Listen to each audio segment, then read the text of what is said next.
Hi everyone, I received a lot of message from fans around the world, and it's very nice, and I'm very happiness to read your very warm. Shut the fuck up, you little prick. Yeah? Yeah, you prick.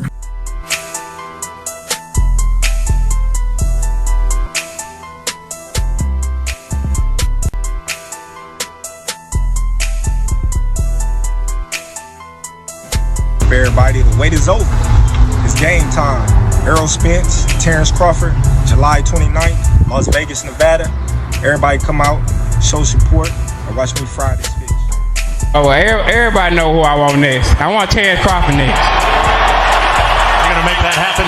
Huh? You're gonna make that happen? Oh, definitely. That's the fight that I want. That's the fight everybody else want. Like I said, I'm gonna get these straps and I'm gonna go over there and take his shit too.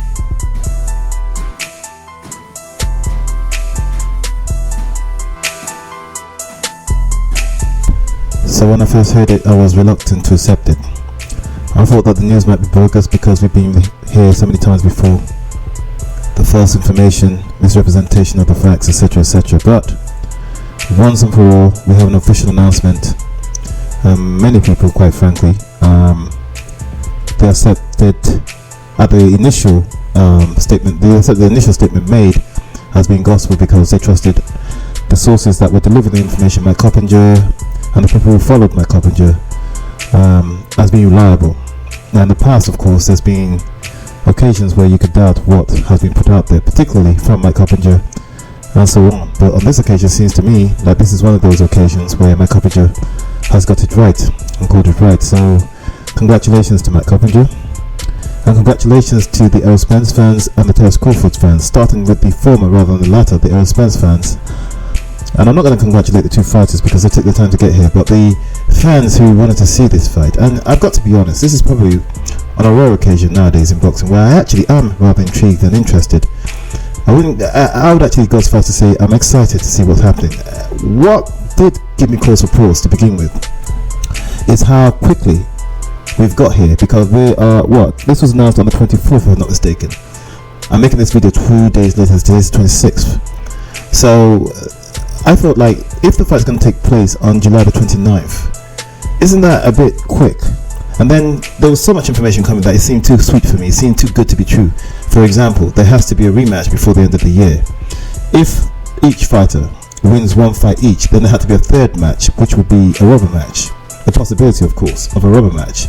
And then after that, it's almost like they sort of factored in the fact that whoever wins out of these two, after the two fights, or the free fights, so to speak, would have to face Jamal Charlo. And I just thought they just piling on all this information just seemed too good to be true. Now some of it might still be too good to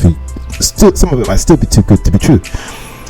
Let's face it, you know what I'm saying? But the fact of the matter is the initial information, the information that really concerns people the most, which is of course the fight taking place, is the one that is obviously exciting people the most at this time, because it's the most relevant and the most important.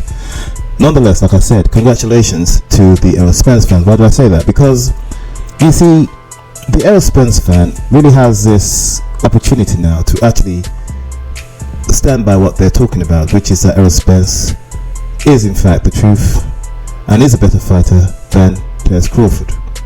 Now, there was a time in the past where I would have said, like, you know what, that's a long way off. But when you look at the age of these two fighters, and you look at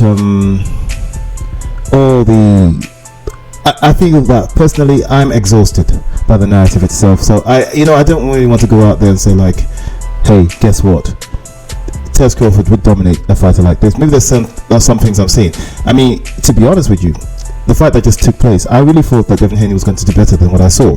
Now people argue that he won, some people argue that he lost.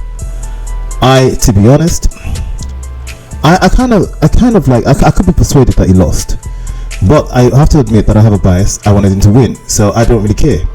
And when you look at all the external factors, if I just want to compartmentalize and just make it about boxing, then I suppose I could be convinced that in a way, with all the highlights that I'm seeing, and the fact that I am reluctant to just sit down and mark every single punch and go through everything in order to determine whether I'm right or wrong, because it's not really that important to me. But when I look at the external factors, the fact that, like somebody else said yesterday on the Boxing Voice, that Lomachenko got paid $3 million. When you think about it, why was I did mention it, like, why was Lomachenko getting another $3 million? $3 million? You hold no belts, you're not really bringing the crowds, and to prove it, you see this pay-per-view thing with 150,000 is conveniently being placed upon Devin Haney, where they leave Lomachenko out. However, Lomachenko is supposed to be the big star, remember? But they could never sell him as a pay-per-view star, could they?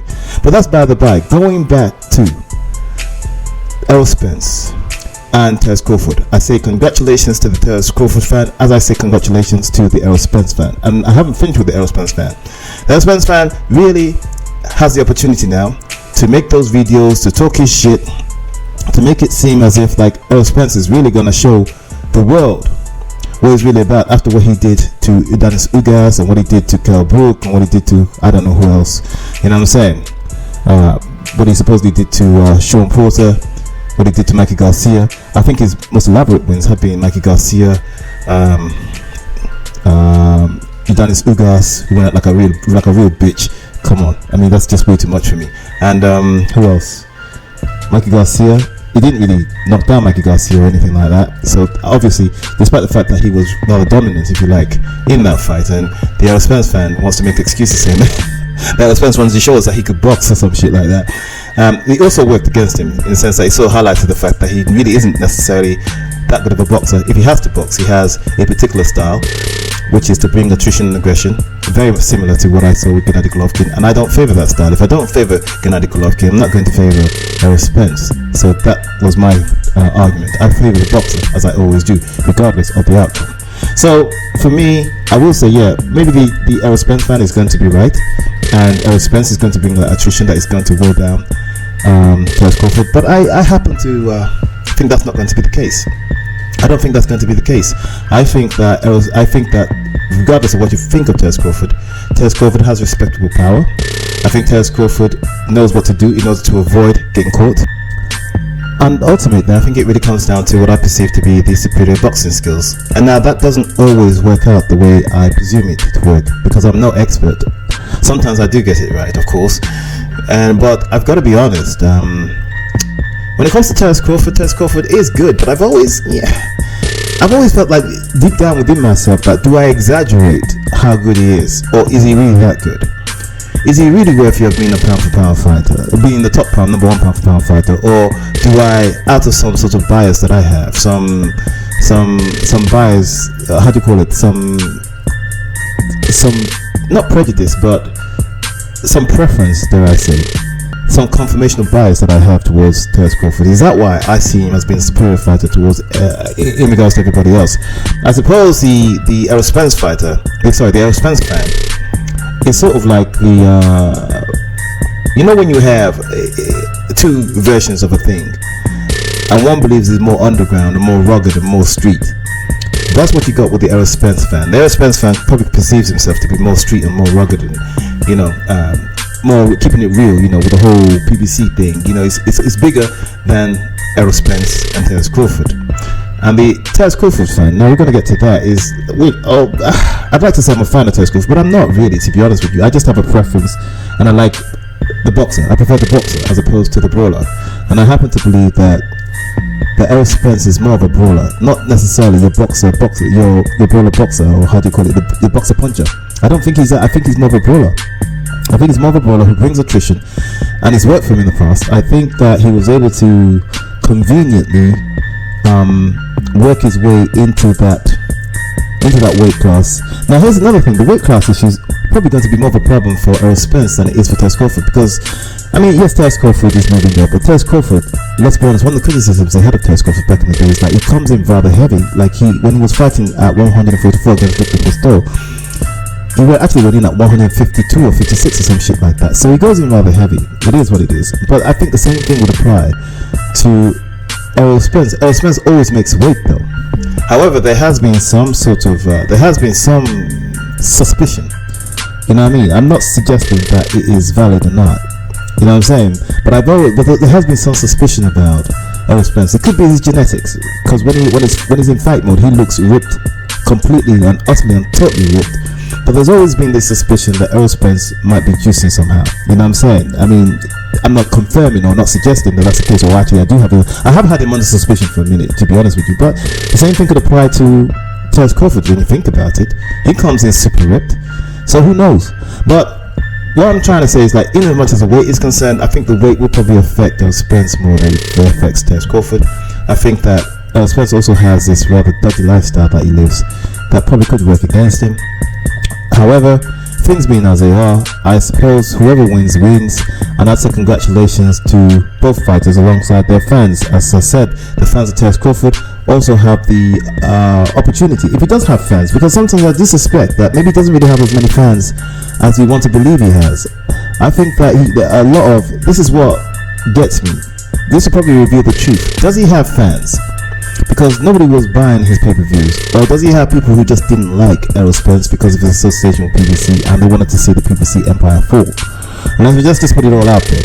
You understand me? There's a lot of people like that, a lot of them like that, very anti-black, and they will choose a side simply for that in order to cause as much chaos as possible.